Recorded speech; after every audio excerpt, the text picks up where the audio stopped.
धर्म की रक्षा करने के लिए, अधर्म का नाश करने के लिए और धर्म की स्थापना करने के लिए मैं युग युग में जन्म लेता हूं। कठिनाइयों से डरिए मत, क्योंकि धर्म के मार्ग पर चलते हुए सच्चाई और न्याय हमेशा विजयी होते हैं। कठिन समय में भी अपने सिद्धांतों पर अडिग रहिए और भगवान कृष्ण की तरह धर्म की रक्षा के लिए तत्पर रहिए। कर्म करो, फल की चिंता मत करो।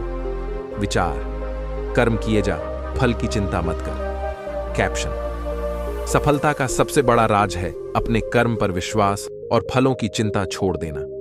भगवान कृष्ण के इस उपदेश को अपनाकर जीवन में आगे बढ़ते रहें, क्योंकि सच्चे प्रयास कभी व्यर्थ नहीं जाते। मन को नियंत्रित करो। जो मन को नियंत्रित नहीं कर सकता, वह जीवन की सच्ची शांति का अनुभव नहीं कर सकता। कैप्शन: मन की अशांति आपके विकास में सबसे बड़ी बाधा है। भगवान कृष्ण के इस प्रेरणादायक विचार को अपनाइए और मन को नियंत्रित करके सच्ची शांति और सफलता का अनुभव कीजिए। 4. सच्चा ज्ञान और धैर्य। विचार: सच्चा ज्ञान और धैर्य जीवन की समस्याओं का समाधान है। कैप्शन: जीवन की हर चुनौती का सामना ज्ञान और धैर्य से किया जा सकता है। भगवान कृष्ण के इन शब्दों को अपने जीवन में उतारें और देखें कैसे आपकी सभी समस्याएं हल होती हैं। विचार: 5. समर्पण और भक्ति। विचार: जो व्यक्ति मुझे समर्पण और भक्ति के साथ याद करता है, मैं हमेशा उसकी सहायता करता हूं।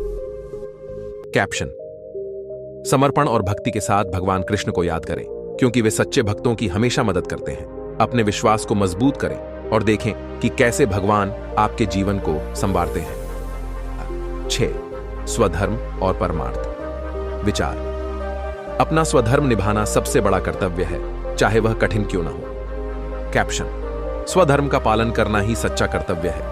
भगवान कृष्ण की इस प्रेरणा को अपने जीवन का हिस्सा बनाएं और अपने धर्म का पालन करते हुए समाज और स्वयं के लिए महान कार्य करें। 7. संघर्ष और साहस। विचार: संघर्ष के बिना जीवन में कुछ भी प्राप्त नहीं होता। कैप्शन: संघर्ष और साहस ही सफलता के प्रमुख स्तंभ हैं। भगवान कृष्ण के इस विचार को आत्मसात करें और हर चुनौती को अपने साहस से पार करें। इन प्रेरणादायक विचारों और कैप्शनों के माध्यम से आप अपने जीवन में एक नई ऊर्जा और उत्साह भर सकते हैं। भगवान कृष्ण के उपदेश हमें सिखाते हैं कि कैसे धर्म, कर्म और भक्ति के माध्यम से जीवन को श्रेष्ठ बना सकते हैं।